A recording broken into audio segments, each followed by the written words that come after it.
Back to heart.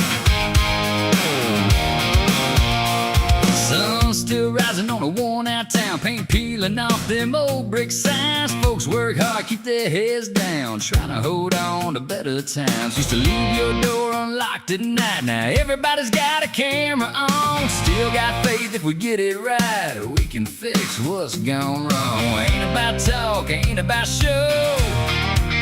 It's about the way we live, the way we know. Let's get back to dirt roads, back to porch lights. Never standing up when it ain't polite. Cold beer, hot true styles up above. A little less noise and a whole lot of love. Red, white, blue ain't a trend we chase. It's sweat on your shirt and calloused hands grace. If we're gonna stand, we don't stand apart.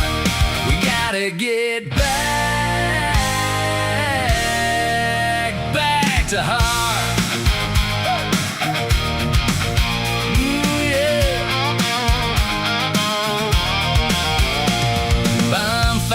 By the water line, kids still laughing like nothing's changed. But there's a whole lot of talk on the screen these days, and not enough folks saying it face to face. We ain't perfect, never claimed to be, but we know what matters when the dust all clears. It's family, friends, and a little dignity, and standing strong through the years. Ain't about left, ain't about right. It's about showing up when it's time to fight. Let's get back to dirt roads, back to porch lights. Neighbors standing up when it ain't polite. Cold beer, heart true stars up above. A little less noise and a whole lot of love. Red, white, blue ain't a trend we chase. Sweat on your shirt and calloused hands grace. If we're gonna stand, we don't stand apart. We gotta get back to heart.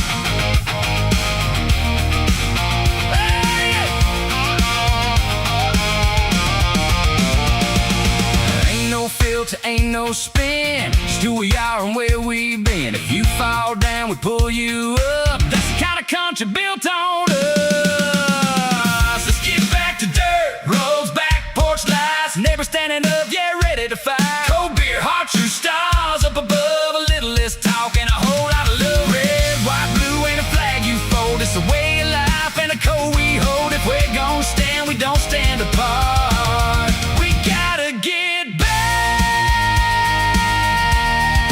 yeah, back to heart. Yeah, back to us. Woo! Back to us.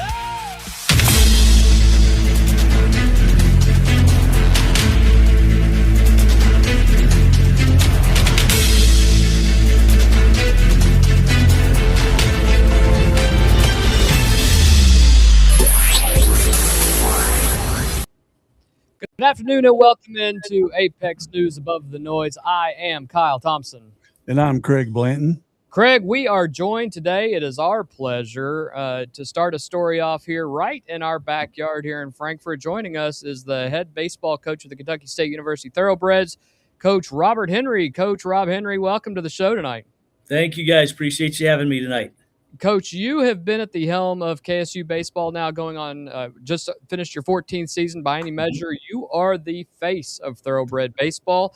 We're going to talk about the program, where it's been, where it is, and where you're trying to take it. Just to give a little background of you here, Coach, I didn't call your wife to get a really good handle on everything about you, but we did our research. She's watching. She might chime in. You never know. That's fine. She could comment in the chat section here. Coach Rob Henry has built Kentucky State baseball's program from the ground up. A Lexington native, he came to KSU back in 2013 after stops at Kentucky Wesleyan and Spalding University, where he went to the NAIA World Series 3 times and Cleveland State at the Division I level. In his first year at KSU, he led the Thoroughbreds to their most wins in 12 years, and the program earned all academic honors from the SIAC. In 2019, Coach Henry became the program's all-time wins leader with a victory over Alice Lloyd College.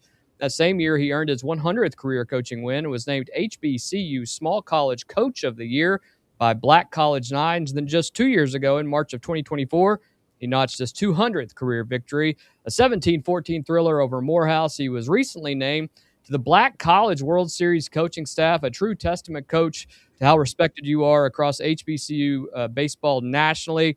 Coach, you anything that I have missed about you or any of your milestones that you have accomplished at Kentucky State baseball? No, I think one of the most important ones is this past year I had my 100th graduate in my time here.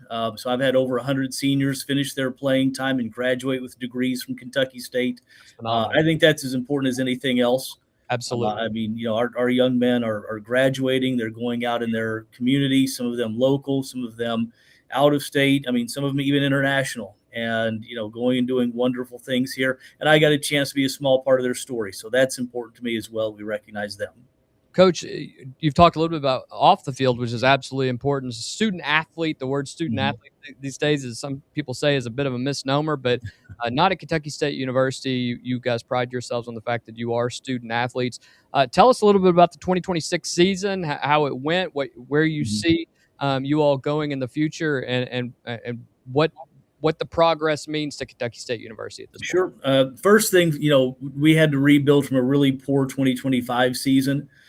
We lost a very large, very talented senior class in 2024.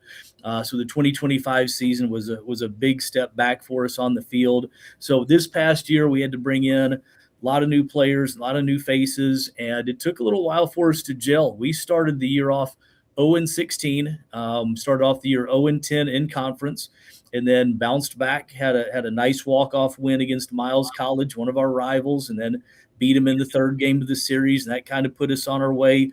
We fought our way back, made it to the conference tournament down in Macon, Georgia, where unfortunately we went 2-out, but had a lot of individual successes.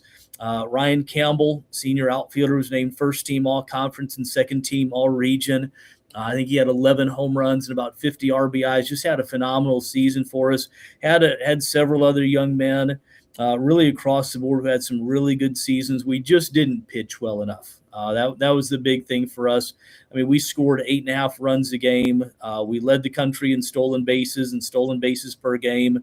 Our previous program record was 108.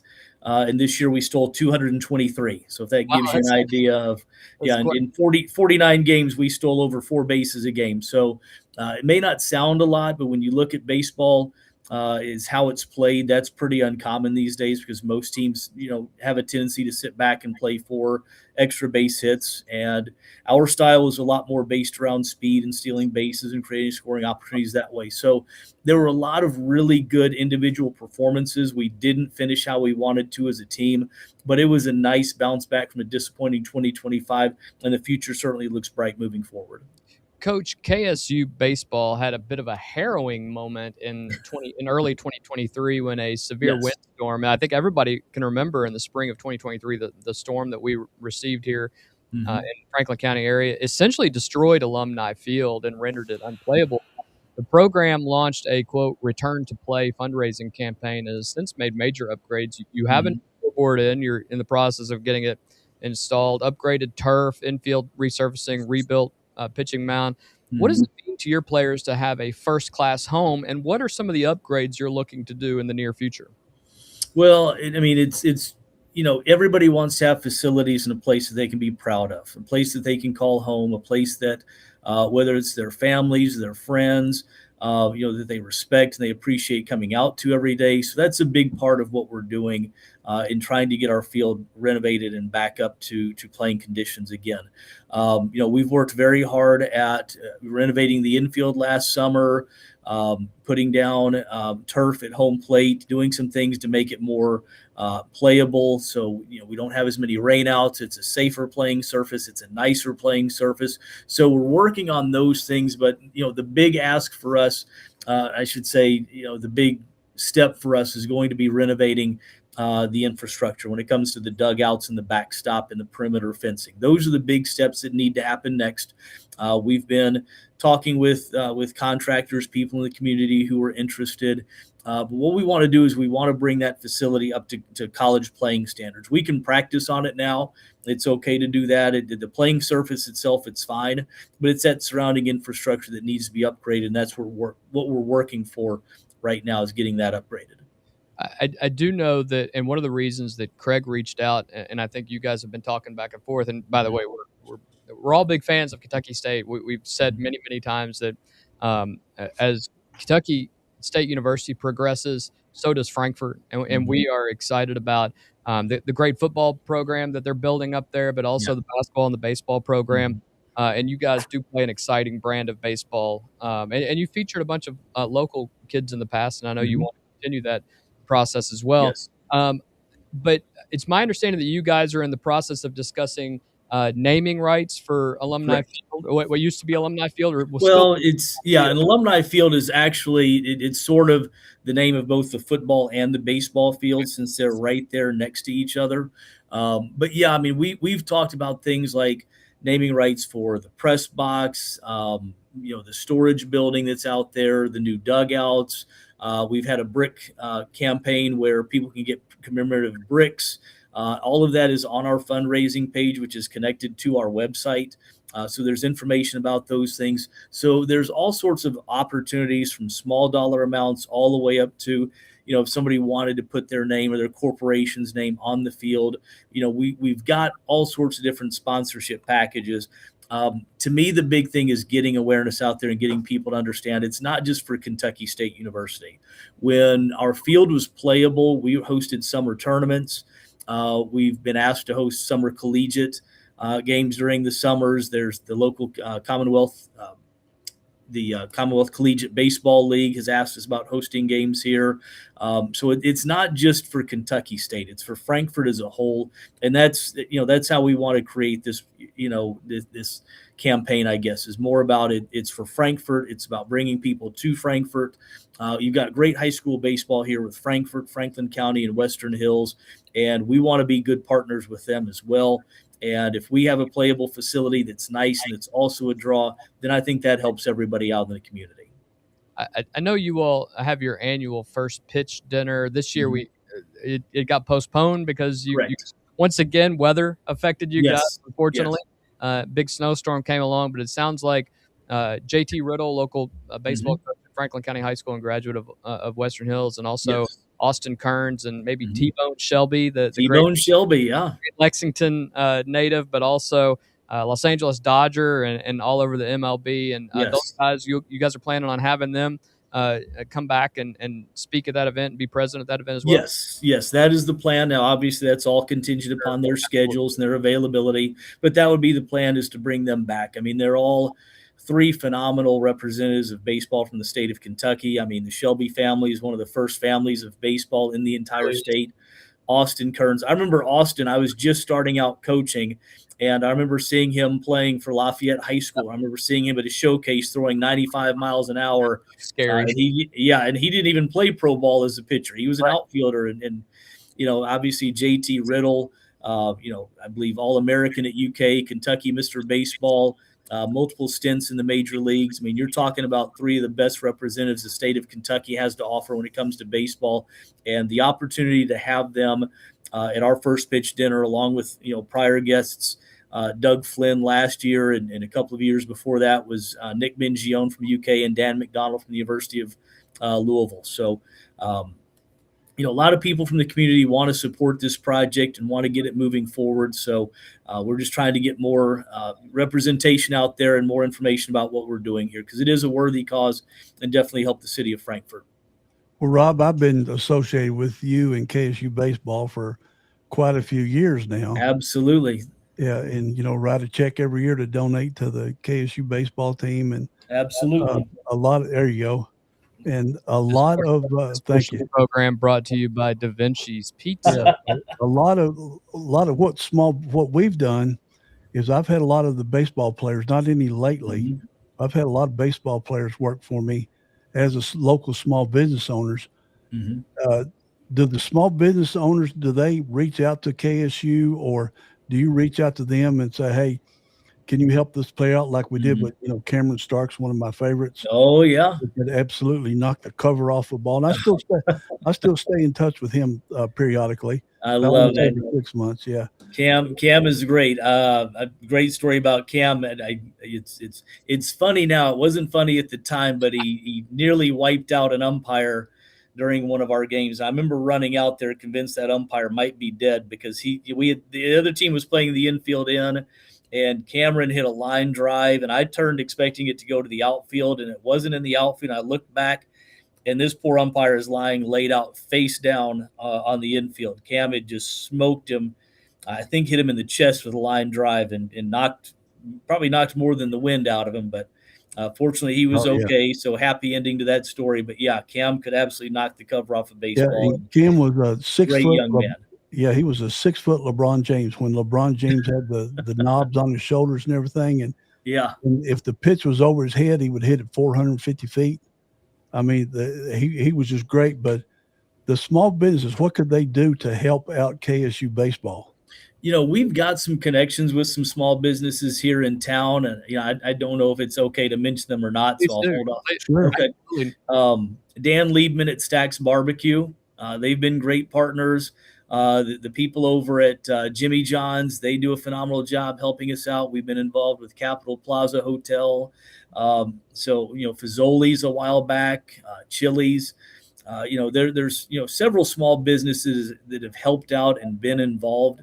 I think the biggest thing is, again, getting that relationship going to where they see the benefit for them to bringing people to Frankfort and bringing people to come to their businesses. And, I think to me, it's whether it's getting eyeballs to see their product and see their advertisement, or getting bodies to their restaurant or bodies to their car dealership or insurance office or whatever it is. I think it's just about building that relationship and getting people to understand what KSU, and having KSU students and people from, for our campus get out into Frankfort and go to those businesses. And I can attest, several 3 or 4 games a year, maybe 5, with the visiting team will call up before. I guess you give them our number or something. I do. Absolutely. And they call up and say, hey, can you have pizzas at the end of the doubleheader? And then I'll have them down there right as they're walking off the field.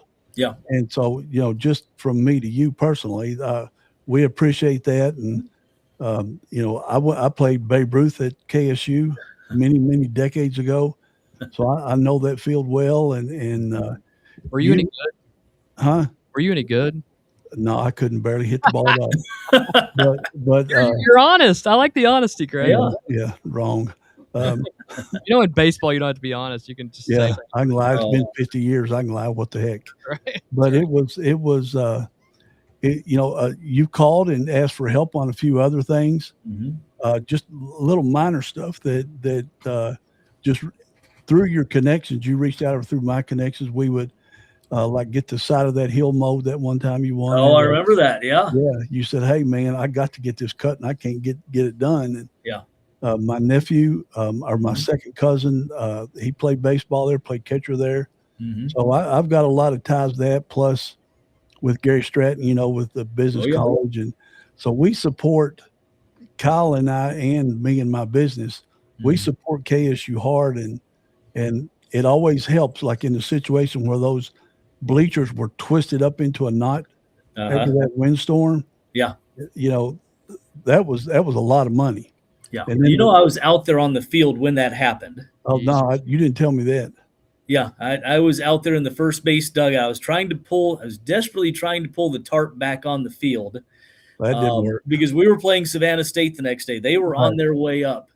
And I remember, watching all of this happen. I actually remember calling Coach Hardy at the time, was the head coach down there, calling him and saying, you guys might as well go on back because we're not going to play here this weekend. And he said, well, we just got to the hotel, so we're here for the weekend, so let's find a place to play. We wound up playing at Franklin County High School, a doubleheader on Sunday. So we did get them in. But ever since then, we've been trying to get back on that field, and we're getting close. We're looking for a final push across that finish line. And y'all been playing lately at Western Hills while you're Yes. trying to get the field repaired. But tell everybody, that's not available this upcoming season. That's why it's so imperative. Correct. And that's not through you all. right, and it's not through anything other than Western Hills has been a great host.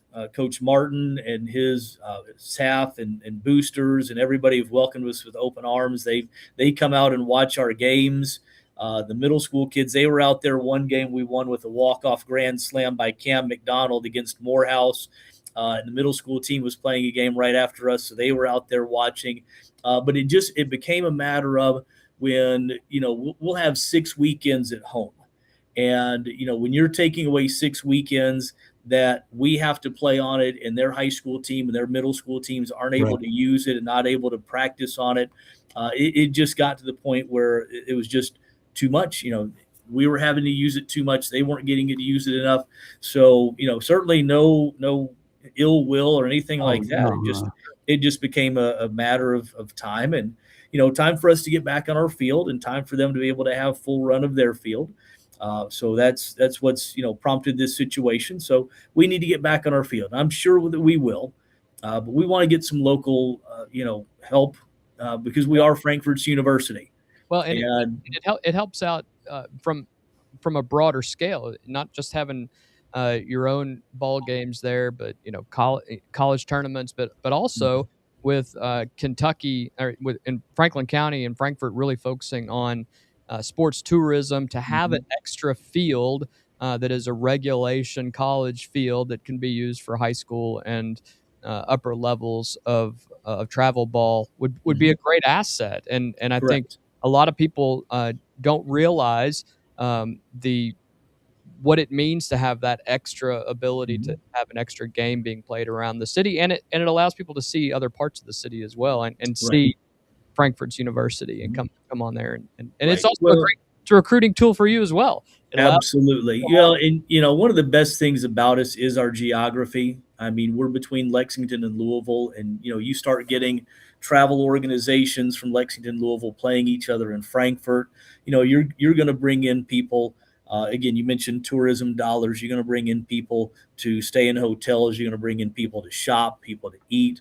I mean, it's going to be bigger than just Kentucky State University. It's not just the KSU baseball field. I mean, it's something that's going to impact Frankfurt and can help, I believe, everybody in the area that relies on those tourism dollars. Coach, go ahead, Craig. Well, I was going to say, everybody knows about KSU's financial problems. And, of course, one of the first things always cuts the athletic department across the board. You and I have talked about that, annual cuts. So that's why, we have you on, Rob, is to appeal to the community to help make up for some of the loss of the KSU budget and also detail out what you have done. Like you said, you fill up hotels. I know my restaurant benefits from it in multiple ways, whether it's dine-in or not.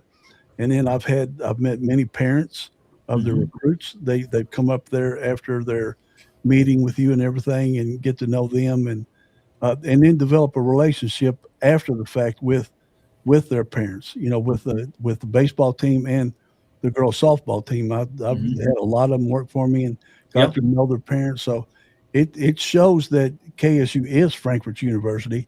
And if we work together, then we can develop potentially long-term relationships. Absolutely. Yeah, go ahead, Kyle.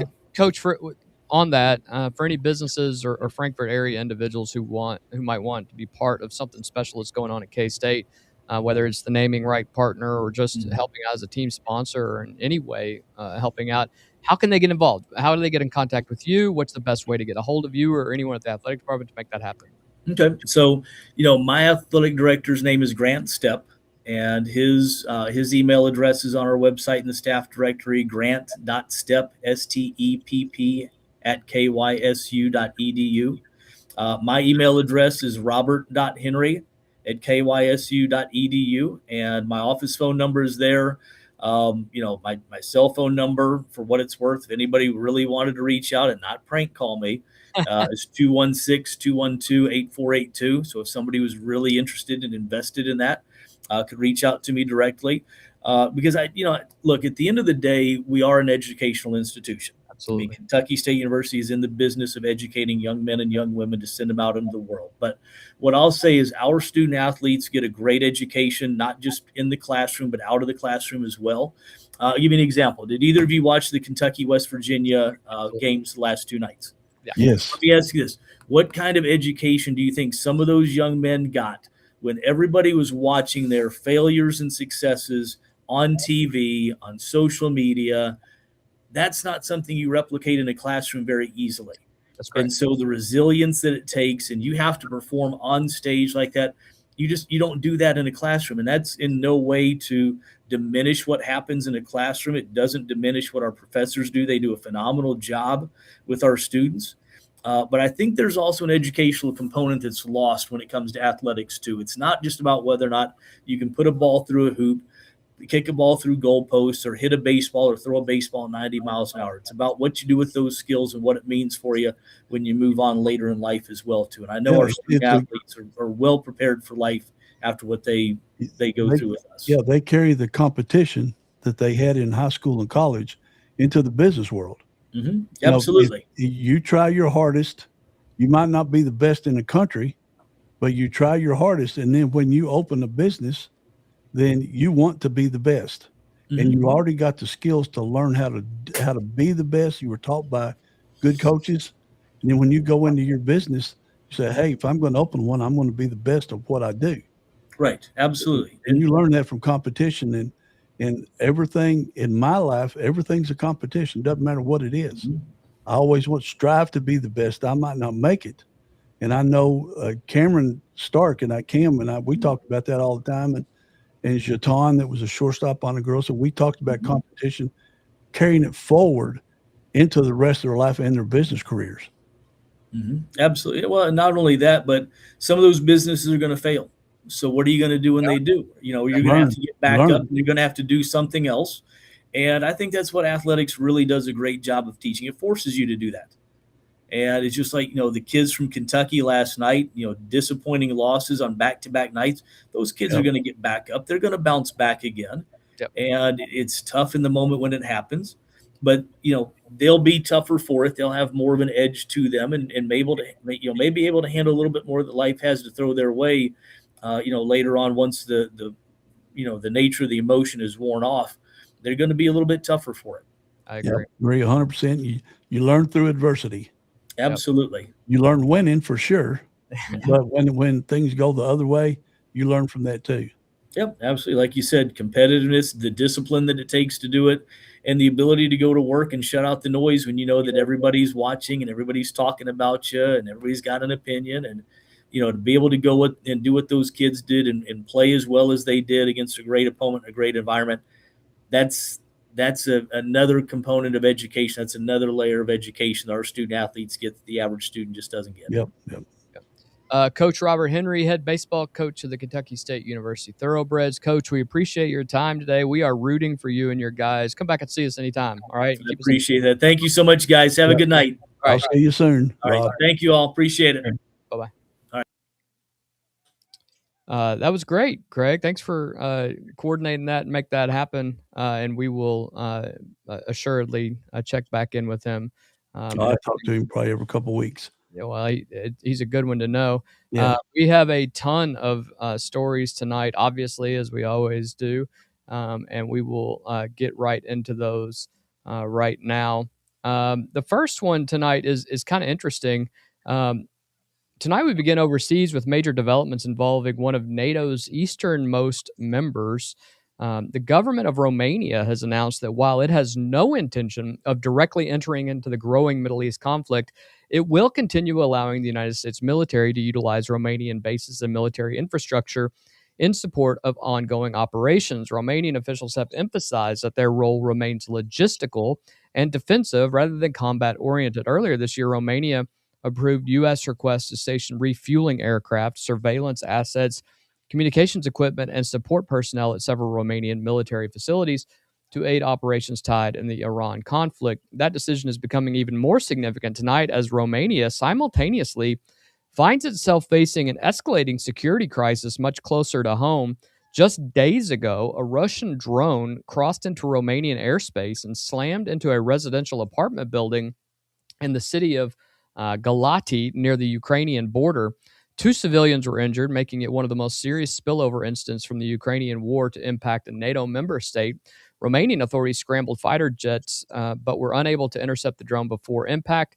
NATO has since condemned the incident and reaffirmed that the alliance stands ready to defend every inch of a member territory. Sure. Yeah, whatever. Yeah, right. In response, Romanian leaders are reportedly pushing for their first ever emergency discussion at the international level regarding Russian aggression and regional security concerns. The incident has sparked renewed calls for stronger air defense systems along NATO's eastern flank and has raised difficult questions about how long the alliance can tolerate repeated airspace violations. This is not the first one. No. Before a more direct response becomes necessary. The broader picture here is worth watching carefully. Romania now finds itself in the unusual position of serving as a critical American staging area for operations in the Middle East, while simultaneously dealing with the growing threat of Russian military activity on its own borders. And for NATO planners, that's a dangerous combination, as we know, and what their feelings about the United States and their bases anyway. And for the rest of Europe, it's another reminder that the war in Ukraine is no longer something happening just over there. The consequences are increasingly landing on NATO territory itself.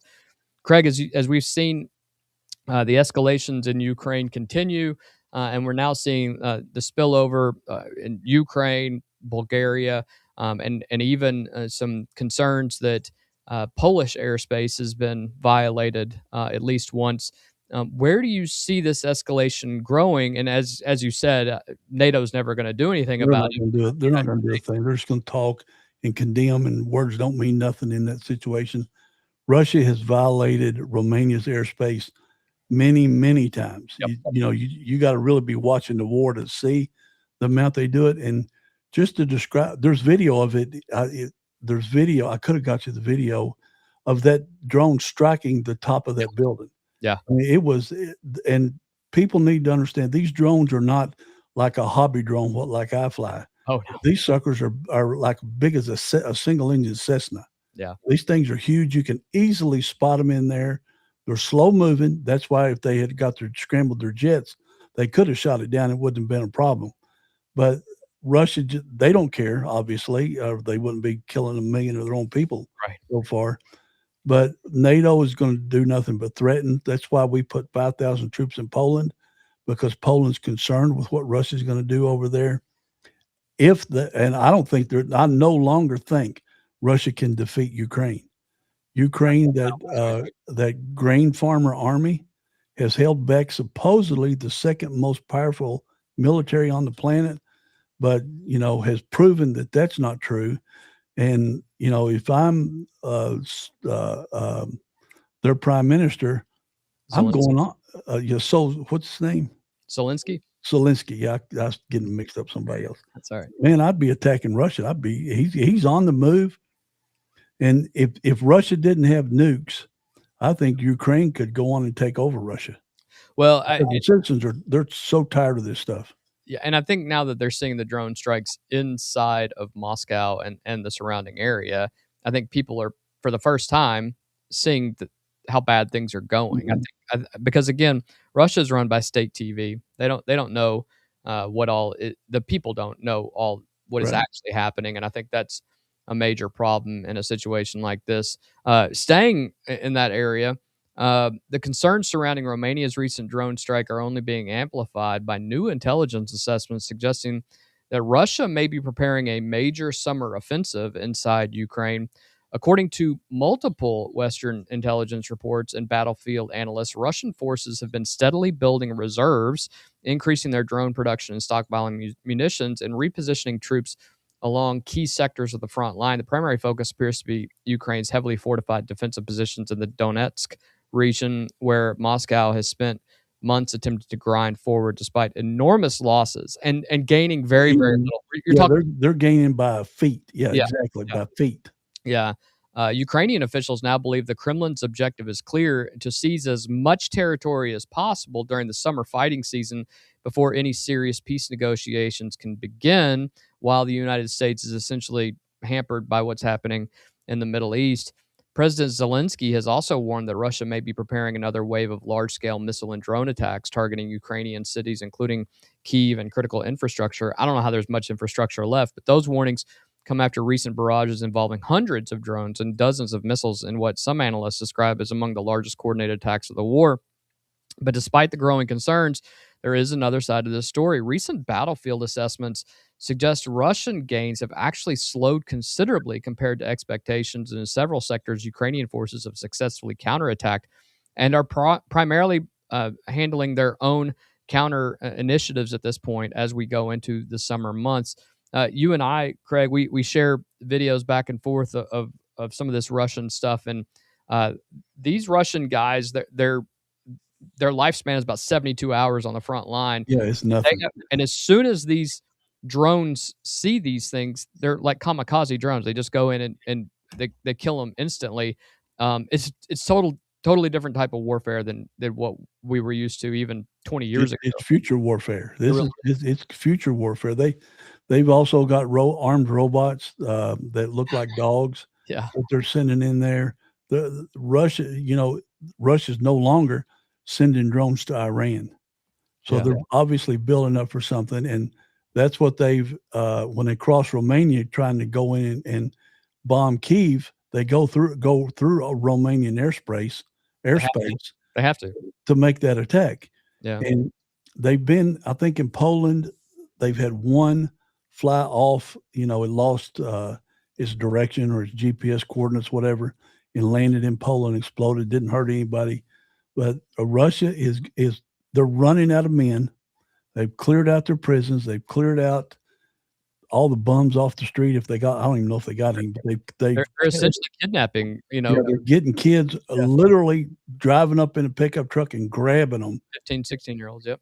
Correct. And North Korea is no longer sending their soldiers to get mowed down on the front line like they sent those 11,000, and they were all dead within like 3 weeks. Yeah. Because Putin just moved them straight up to the front line, and they were gone quick. So now that this war doesn't involve the United States at all, really, because the only product we get from Ukraine is neon, like what goes into bulbs in your office. Yep. But we can make that here in America. They supply 30% of the grain for the world, though. Yeah. The problem is the world is not helping Ukraine out. Everybody knows Russia's the bad guy. Everybody knows Russia always threatens with nukes if they get backed into a corner. But nobody's helping Ukraine. You got an opportunity to really take out Russia right now.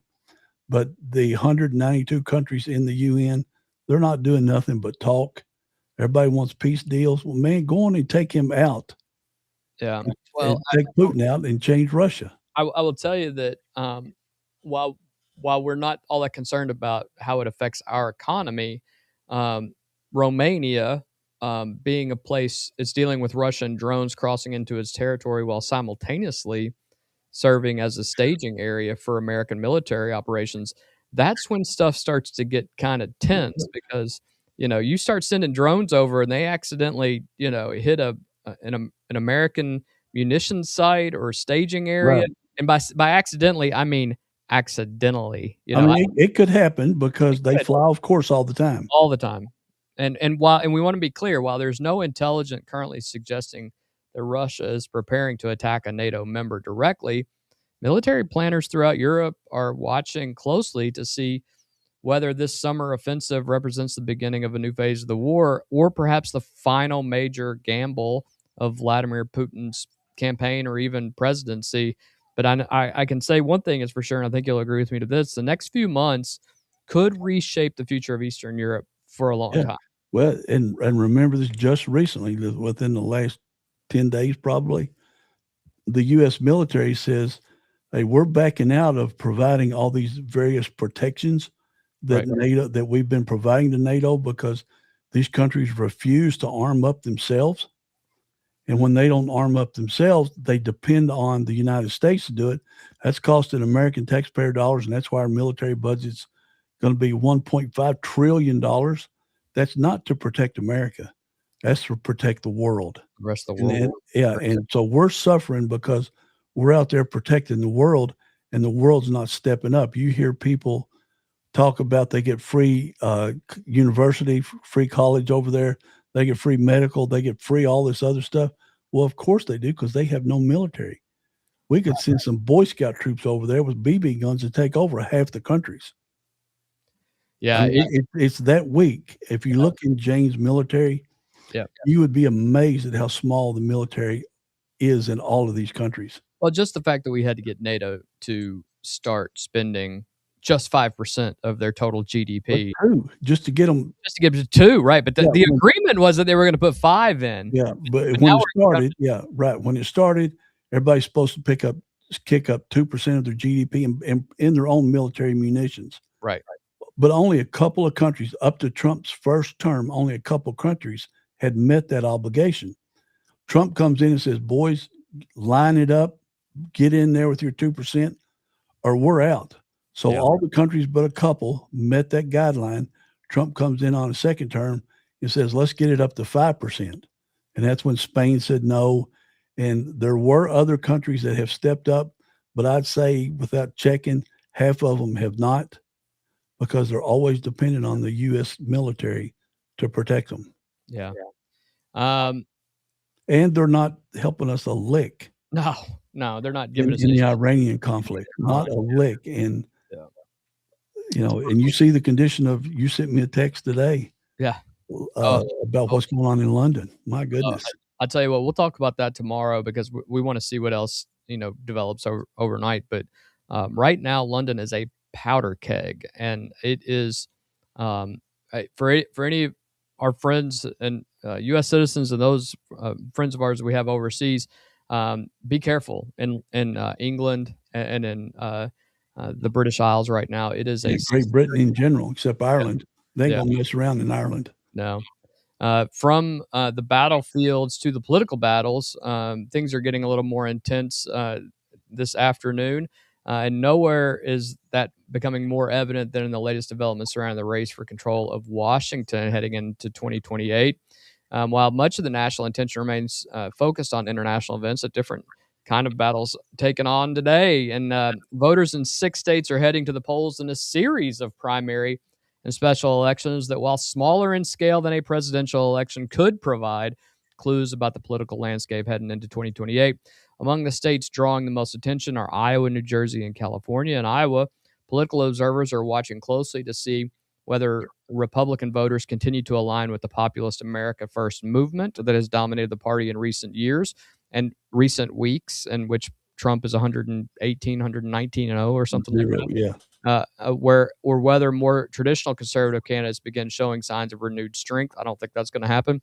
Iowa has long served as a political bellwether, and strategists from both parties are expected to dissect the results county by county, although Iowa is still trending red as things go. Meanwhile, in New Jersey, voters are participating in several closely watched contests that could offer insights into suburban voter sentiment. The Garden State has become a fascinating political laboratory over the last several election cycles, with Republicans making gains in some traditionally Democratic areas. But while Democrats continue to rely on strong support in urban centers, the margins tonight could tell us a great deal about where independent voters currently. Let me interrupt you right there and ask you a question. Why do you think all of a sudden the last 2 weeks Delaney Hall has been getting deluged with protesters, paid protesters from around the country? Well, during election season. It's very interesting that you say that, because Mikey Sherrill, who is the new governor of New Jersey, who everyone thought was going to be a close race, and ended up being 10 points. It wasn't all that close. Right. Democrat governor actually said last night in an interview that all of the protesters that are there are outside agitators, and she wants them out of her state. That's exactly what Republicans have been saying about outside individuals from How'd they get there? Right. How they affording to stay there? Doesn't that prove that these people are professional paid protesters? Well, and some of the people they're arresting aren't even, they don't live in New Jersey. They don't have any business being in New Jersey. They're not related to anybody in New Jersey. I mean, it's clear that this thing is not a grassroots organic. Yeah. There's videos of they picture people in the protests that are in New Jersey, New York City, Minneapolis, Seattle, Portland. They're professional protesters, but people keep denying that it's happening. But you see, they instantly come out with the exact same wording, with the same look of the sign. They pull them out of vans. They've got, like we talked about, they've got hospitals, they've got medical tents, They've got food tents. They've got drink tents. They're having thousands of dollars of different refreshments and things being dropped off. There's gas masks, all these things that it would cost thousands of dollars for an individual to get these things, and they're being dropped off on street corners. And it happened 2 weeks before this primary. So now it's played out all across the country, and the news media is running crazy with it. Yeah. And if you're ever interested, you can see this stuff live on TV, and you can see how they act. It's unbelievable how bad they are. I think your average American is growing tired of the constant. Somebody sent me something the other day that was George Carlin in 1968, I think, the great George Carlin. Mm-hmm. And he was describing today. It was basically, you're protesting me and I'm protesting you, and you're having a parade because you couldn't get a protest. I mean, it's just like it's all sorts of crazy stuff. And he was right 60 years ago, and I think people are getting tired of that. And of course, our favorite one to watch is out west. California remains one of the nation's most influential political battlegrounds. Crazy enough. Who would have thought? Not because Republicans are expected to necessarily win statewide offices, but because what happens inside the Democrat Party often foreshadows future national debates. Progressive candidates and establishment Democrats continue to battle for influence, and tonight's results could provide an early glimpse into which of the party has who inside the party has momentum heading into the next presidential cycle. Across all 6 states, election analysts are focused on several key questions.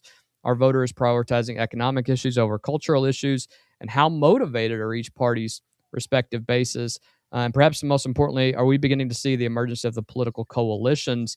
I think one of the things that you and I are most keenly watching is the LA mayor's race, because as blue as LA is, and 2-1. It's 2-1. Over the last 50 years, it's obviously become more and more blue.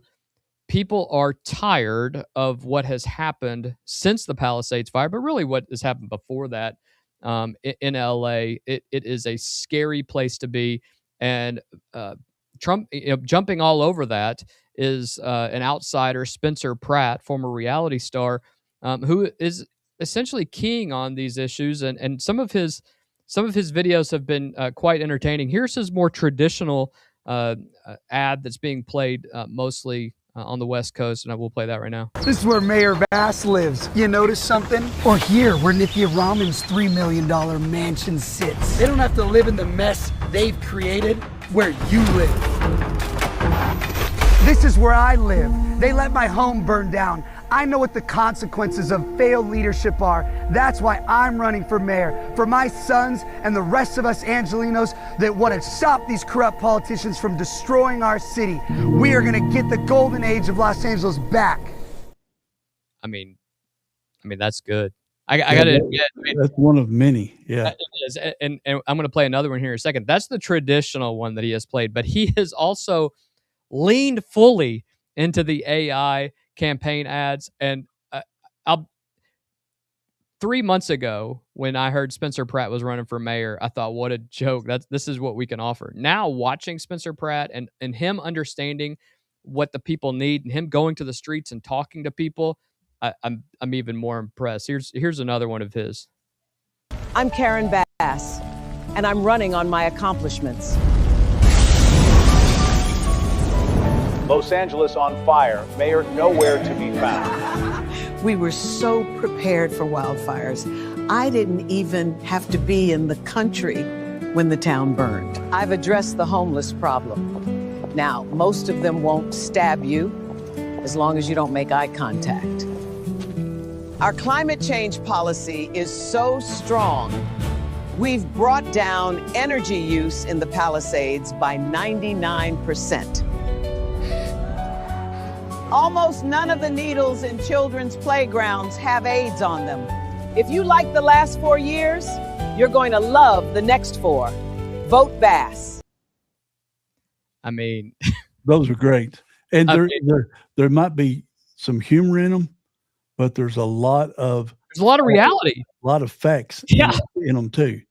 And the others, I mean, that one is true because the reservoirs weren't full, even though she said they were. Right. She was in I think it was Ghana, Africa, while the Palisades were burning.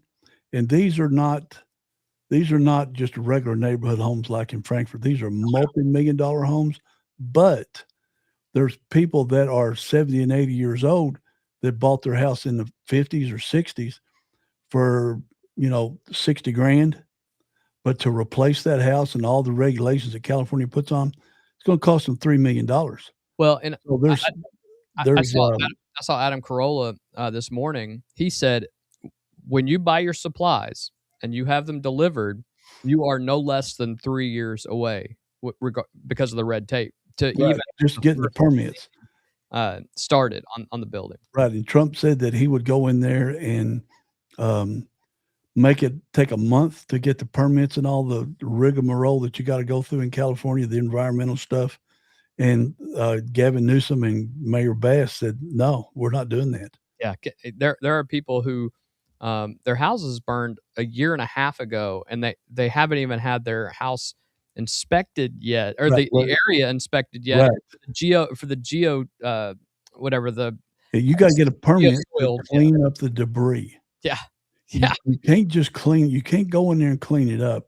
You have to get a permit to do it, which it starts the whole delay process of 3 or 4 years or 5 or 6 or 8 years just to be able to build your house back. And California is a perfect example of when government gets too involved in scenarios like this. And you need less regulation. I don't know how I don't think California is redeemable. I think there are too many regulations. It would take years to just get rid of all regulations. Well, and Gavin Newsom he knows it'll hurt his presidential chances as more information comes out about the $1 billion they've spent in Los Angeles on the homeless population. And what's it done? It increased, almost doubled it. Yeah. Because the more money you put into it, the more the people come there, whether they're bussed in or whatever it is.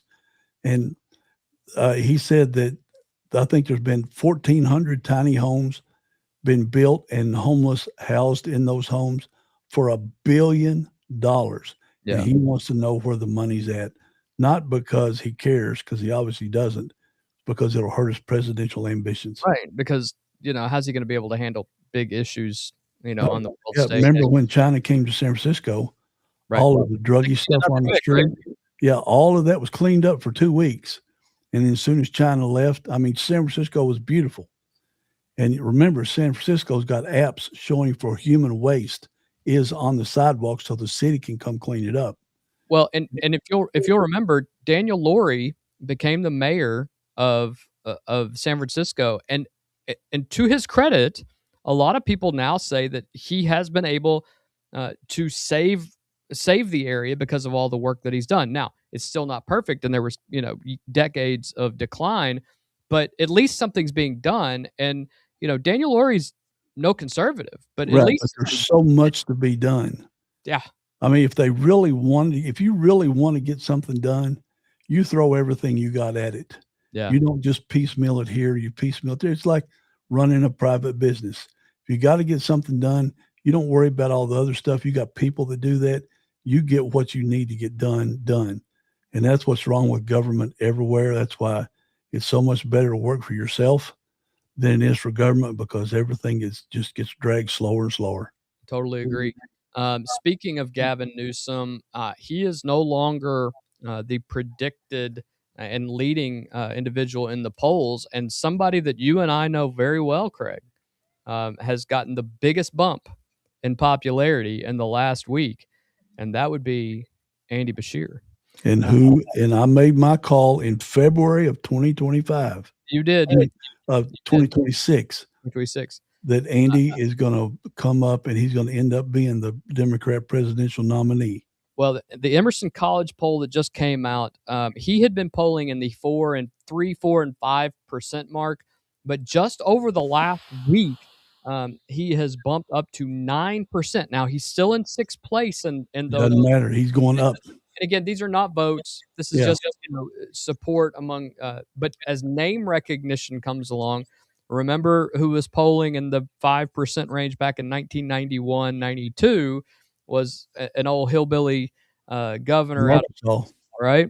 And so at this point, uh, you and I have both said for the last several months, but you said for almost a year, but I've said for last several months that Andy Bashir is the perfect Democrat to run moving up because he's not Gavin Newsom.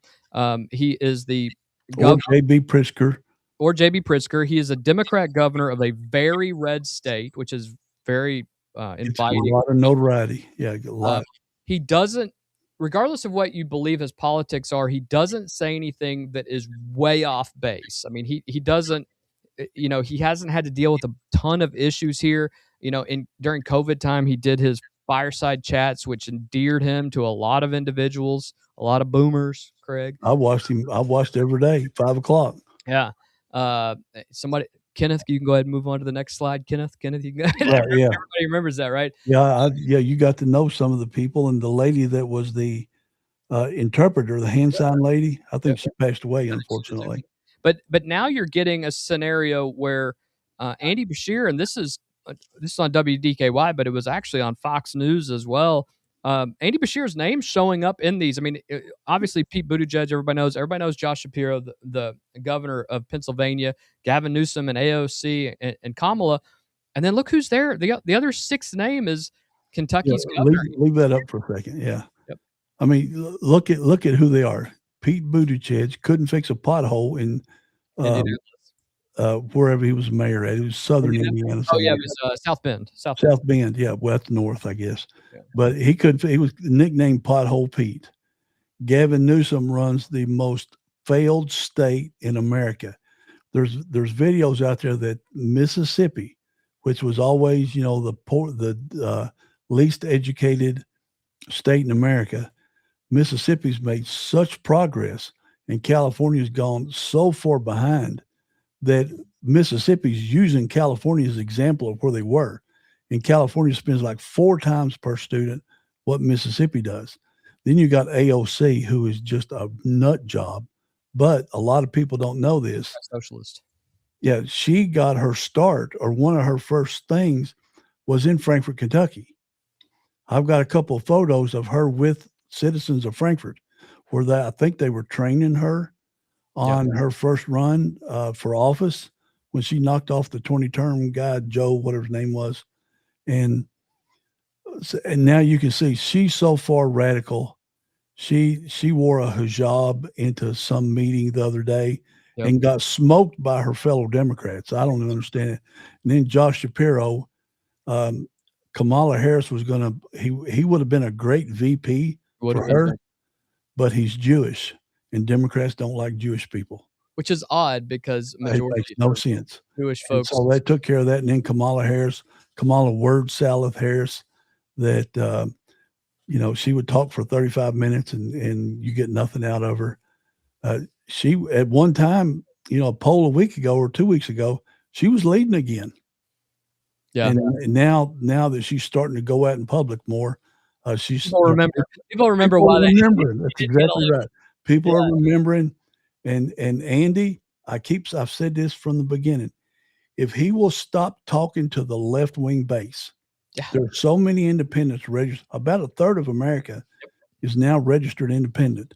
And then there's moderate Democrats and there's moderate Democrats in the primary. And Andy Bashir I think he could easily be the Democrat nominee for president in 2028, long as he doesn't go to this left-wing AOC, Gavin Newsom stuff. You don't even see J.D. Pritzker on there at all. And the battle was initially between Newsom and Pritzker. He's gone. He's done. And then you don't see the governor of, I can't recall the governor of Maryland's name. You don't see him mentioned anymore either. So they're slowly falling to the wayside. AOC certainly will fall to the wayside. I don't even understand a lick why Pete Buttigieg is even on this list. And so I think it's there for Andy to win if his political advisors keep him near the middle in the Democrat Party.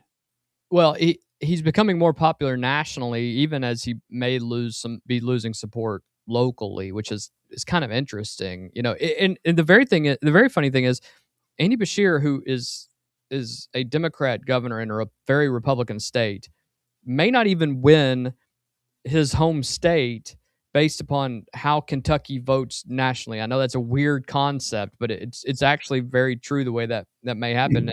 Didn't Richard Nixon happen the same thing to him? Yeah, he did. On his second term, he won 49 out of 50 states, but lost Michigan. Gerald Ford. Oh, Gerald Ford. Okay. Gerald Ford was the vice president and didn't win that because he was incredibly unpopular. Yeah. But the other aspect of this is that you don't know who's gonna be available. We're still 2 years away, right? And politics is going to change a lot in the next 2 years. Especially, whatever happens in November is going to shape what both of these parties do. But we'll have to keep an eye on that as well. Just weeks after losing his primary race, former Kentucky Congressman Thomas Massie is making it clear that he's not planning to quietly disappear from the national stage. Instead, he's promising to continue one of the most controversial fights of his political career, exposing what he believes remains hidden within the Jeffrey Epstein files. Massie, who spent much of the past year battling both the Department of Justice and members of his own party over the release of the Epstein records, recently warned that additional revelations could still emerge from the millions of pages of documents that have yet to receive widespread public scrutiny. Following his primary defeat, Massie suggested that the American people have only seen a fraction of what exists within the broader Epstein investigation, and indicated that more names and connections could eventually become public. The Kentucky congressman became one of the leading figures behind the bipartisan efforts to force the release of the Epstein files. Working alongside Democratic Congressman Ro Khanna, Massie pushed through the Epstein Files Transparency Act and later personally viewed unredacted files by the Justice Department. The review led to one of the biggest political firestorms of the year. And recently, he went on the House floor and made a big to-do about it and named 3 names of people who were in the Epstein files, and they were already known. All 3 of these people were already known. He's just talking right now. Is all he's doing. I don't know. Listen, I have said this, Craig, and you and I have talked about this before. If you're in the Epstein files and you have done something wrong and there's evidence that you to jail, true evidence, go below the jail. You need to be below the jail. Right? I don't care if you're Republican, Independent, Democrat, cousin of Jesus, doesn't matter. If you were in the Epstein files and you did something wrong and there's evidence of it, you should suffer the consequences. But then hard consequences. But then you talk about I'm gonna go on the floor and I'm gonna say the names. And the first 3 names that you say are 3 people that were already interviewed, discussed, talked about. Everybody knew. Well, what are we doing? What is really going on here? If this is the gotcha moment that you had, you're gonna say Leslie Wexner's name. I mean, that is the primary name that was always said. Yeah, I'm not going back to Epstein Island, but I'll take my wife and children and we'll vacation there. We'll vacation there for a picnic. We'll pull up on. But I don't know. I don't know if the next 6 months are going to be like this with Massie. It's all going to be theater. Listen, if you have names and you have evidence, Thomas Massie, go on the floor and release all of them. Well, he's been saying that. Same names. Yeah, he's been saying that for 6 months. Yeah. And Ro Khanna's been saying that for 6 months. Yeah. Well, boys, they can go on the floor anytime. Anytime they want to. They can go right now and talk for as long as they want. They can't be stopped. I forget what the procedure's called, but they can go talk for 40 days in a row if they can hold the podium. Booker did it for a day and a half, and the world thought he was the greatest thing since sliced bread. But quit talking about it, quit threatening it, and do it. Just do it. Name the names. If it's that bad, and of course, if Trump, think about the campaign. What if Trump never mentioned the Epstein files at all? They've not been mentioned under Obama's 8 years. Agreed. Biden didn't mention nothing about it. If Trump didn't bring it up this campaign and say, I'm going to release all these documents, and they released 3.5 million documents, I don't know how many more there are, but all of a sudden it's a bad thing because Donald Trump says, I'm going to let it out. But for the 12 years that the Democrats were in control, They didn't do nothing about it. Well, and the hypocrisy is hilarious because Yeah. him and Rokana and others, we mention the same names all the time on the Democrat side that get up and they say Trump's name is in the Epstein files. 38,000. Thomas Massey's name's in the Epstein files. I mean, Well, every member of Congress is essentially in the Epstein files because they're mentioned in the thousands and the 3 million pages that are out there. well, But and remember, evidence. Trump testified in the conviction, if you really want to call that a conviction, in Florida. Trump kicked him out of Mar-a-Lago long ago because he was trying to steal his young waitresses and other people that worked at Mar-a-Lago before he moved there when it was like a country club. Right. And he testified again. This was long before he considered running for president. Long before. Well, he contacted the authorities. I mean, he was the first. Yeah, and said, hey, and did his thing. Of course, people forget that. Yeah. Now you got to think Trump had the number one TV show for 10 or 12 years on NBC with The Apprentice. Yep. He's been in movies. He's on all kinds of TV shows, Letterman, Jay Leno, all the time. They hate him on it because he's a famous billionaire. He runs in billionaire circles. Jeffrey Epstein run in billionaire circles. Of course, nobody ever knows how he became a billionaire, but that's another thing. So when you run with your friends, you run with your friends, you're emailing your other rich friends, your names are going to be in emails. He's mentioned like 38,000 times, but he was president. He was talking about running for president. He became president. And if he'd have left it alone like the Democrats had, it'd still be sitting there. Right. I mean, it's Jess Staley, for those who don't know, is the former CEO of Barclays and a former top executive of JP Morgan Chase. Leon Black is a billionaire, co-founder and former CEO of the private equity firm Apollo Global Management. They've been huge company. Huge. Yeah, they've been mentioned in with their relation to Epstein for more than 10 years. And then Les Wexner, who was essentially the main individual that had given Jeffrey Epstein all of his money to invest, everyone knows these three guys and how they're connected. If you're going to drop a bombshell like that, go do it. Go do it. I want people to go to jail, Thomas Massey. And did Epstein have a painting made of a guy in a dress? Bill Clinton. President of the United States. Yeah. Hanging in his house. And no problem. Now just think if he had a picture of Donald Trump but somehow, hanging in his house in a blue dress. But somehow Republicans protect child predators. Give me a break. Right. And such baloney. So Thomas Massey, if you're going to do it, man, quit talking about it. Just start do it. naming names, and then the judicial system will bury these people under the jail for what they did. Yep. Prince Andrew's still walking free, but he lost everything. He lost everything, but he ain't in jail. Well, but he was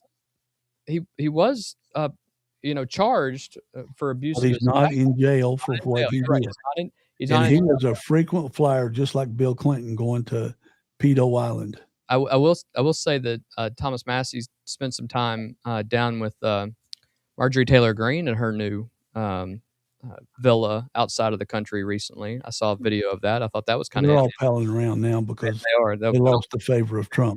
They're giving up investment advice, I guess. Anyway, we'll leave it at that.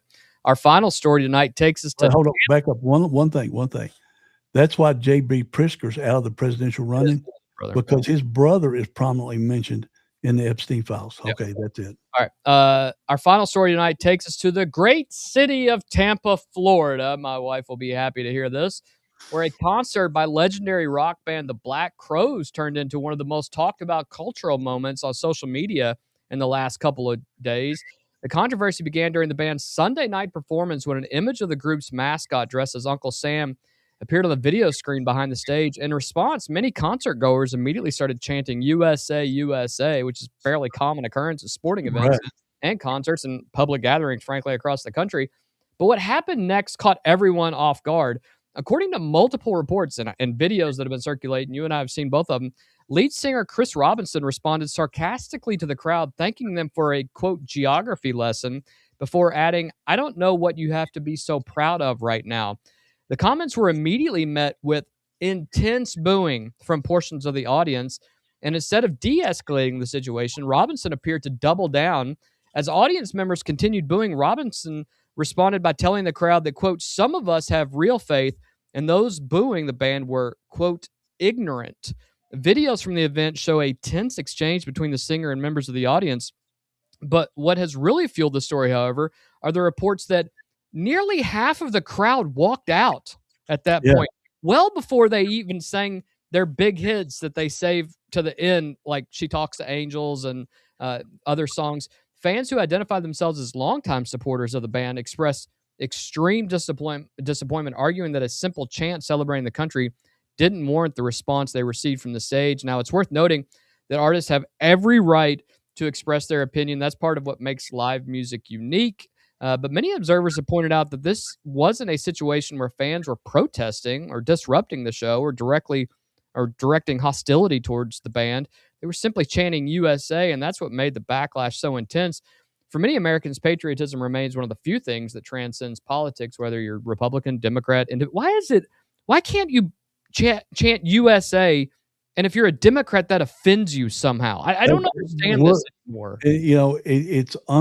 There's two countries that I know of that if you are patriotic for your country, the other half of the country dislikes you to some sort, like America and Britain. America and Great Britain. That's right. Anytime you're carrying the British flag or you're carrying the American flag, you get booed or I don't know what's up with the musicians.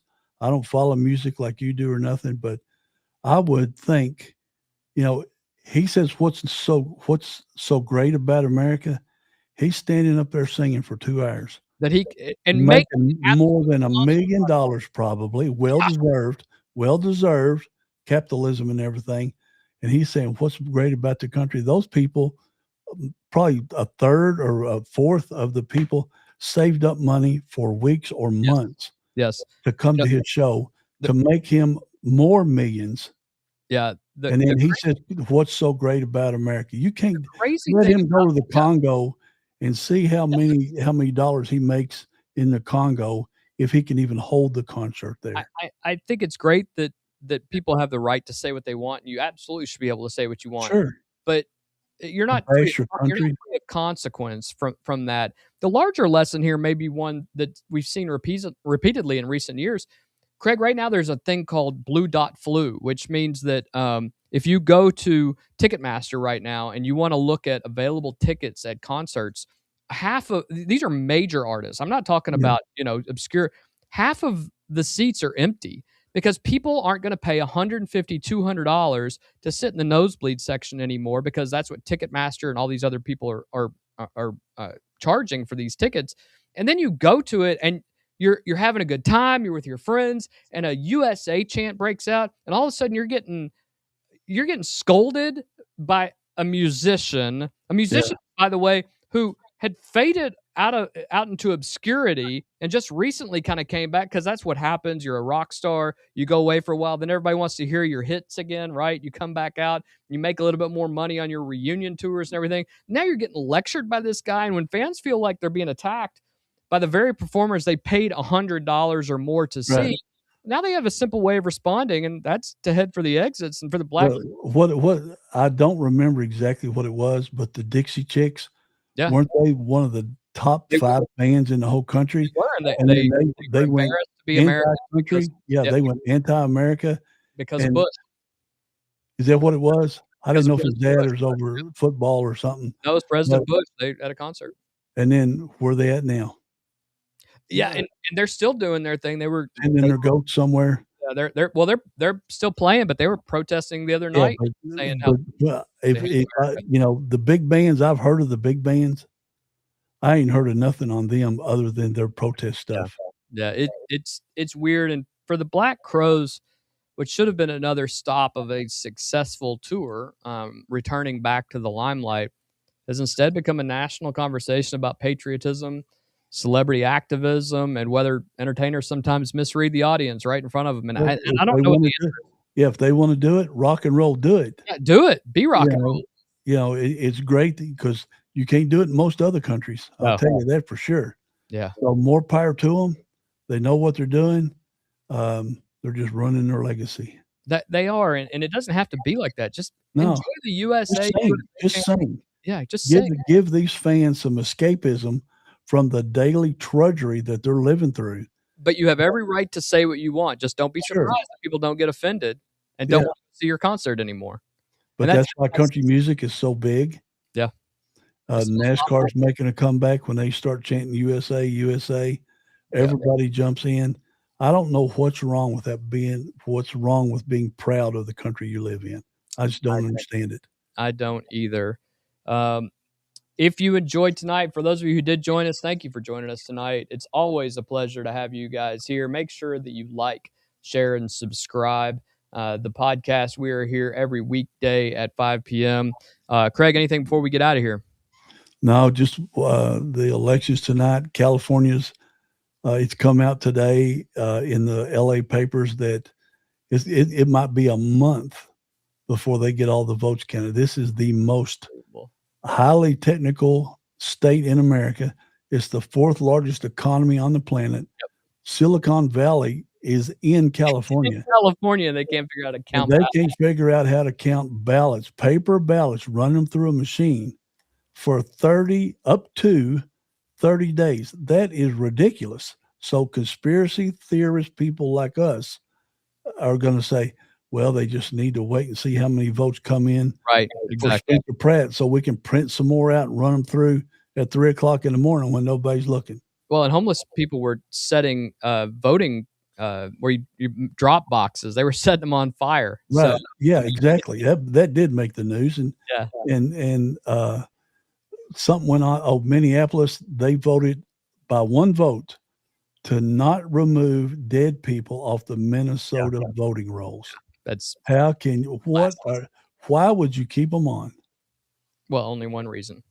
Yeah, you want them to vote. Yeah. And California's mail-in ballots a few years ago, 5 years ago, I guess probably during coronavirus, was only 15%. Now I think it's over 87%. Well, and did you see the Republican returns that they said of the mail-in ballots? Right. Were 300% higher than they've ever been. And they're on par with Democrats. Yeah. But we got 30 days to count the votes. So we'll see where it ends up. I did see a really good commercial that Spencer Pratt did, basically saying showing that people are embarrassed to say that they would vote for Spencer Pratt. But the one guy said, on the count of three, we're all going to say why we're voting for Spencer Pratt. And they all said, I mean, I think there's going to be those hidden folks who have never voted for a Republican who are going to vote for Spencer Pratt. And think about this. It's nonpartisan, but they know he's conservative. But we could hop on a plane right now. We could. And fly to California. We might find some voting place and go vote, and they cannot stop us. It's in their law. They cannot ask you if you're a resident of California. That was, also a commercial that they made. Yeah, people are, I wouldn't doubt they're walking over from Arizona, Nevada, Oregon, Washington State, just, taking a little 3-hour drive, casting a ballot and going home because can't ask them. You cannot ask them if they're, so illegals can vote. I don't care what they say. Yeah. Illegals can vote. Anybody can vote. They've been showing that that's actually happening. I mean, they are starting to go to prison. Very few, but some are going to prison. But remember, it never happened, and now it doesn't happen that often. What's it called when they collect the ballots? Ballot harvesting. Ballot harvesting. So they go into a senior citizen's home. Use an example, and I'm a senior citizen, so I can do this. You can do this. It's not. They're 85 years old, and they don't remember what they had for lunch or dinner from the day before. But somebody's going to fill their ballot out and say, here, scribble something on here. And then they're going to mail that vote in. And that might not sound like much if you get 100 people at this retirement home or 100 people in that one. California's got 40 million people in there. But where it makes a difference is in small town elections. Local elections, right. You can't tell me that doesn't happen even in conservative states. Sure. Well, yeah, it happens in Kentucky. You see in the mountains, you see a lot of one vote victories. But the thing is, the people that get caught for it in Kentucky, they go to jail. They do. You know that. But California, you don't never hear about somebody well, you don't have ballot harvesting in Kentucky either. But I wish I could have got that chart to you today. It showed the number of mail-in ballots. Guess what year they had their all-time record for 2020. 2020, and by a mile. Yeah, it's not even close. It was not close. So you saw it. You saw it, I guess. Yeah. It's a given. I mean, all of a sudden, Joe Biden gets 12 million votes higher than any other human ever. I'll say this to the grave: Barack Obama is the most popular president in the history of the United States, even more popular than Bill Clinton. And you're telling me, sleepy Joe Biden, who his wife now thinks had a stroke during the debate. She didn't think it enough. You're telling me he got 11 million. I think it's 11 million more votes. Closer to 12. Than President Obama. There is no way that's true. There's no way and then on the downside, beyond Biden's thing, Kamala Harris, they're all back down to the normal levels. Yeah. Well, we can't say that kind of stuff in Colorado. We'd go to prison for up to 3 years, like the lady that just got released. Colorado Stan. Yeah, Colorado Stan. Right. Well, that'll do it for us tonight. From rising tensions overseas to election results here at home, to one very awkward moment at a concert stage in Tampa, Florida. It's been another busy day in the headlines. Until next time, my friend Craig, I am Kyle Thompson. Stay informed, stay sharp, stay above the noise. See you guys tomorrow. Have a great night.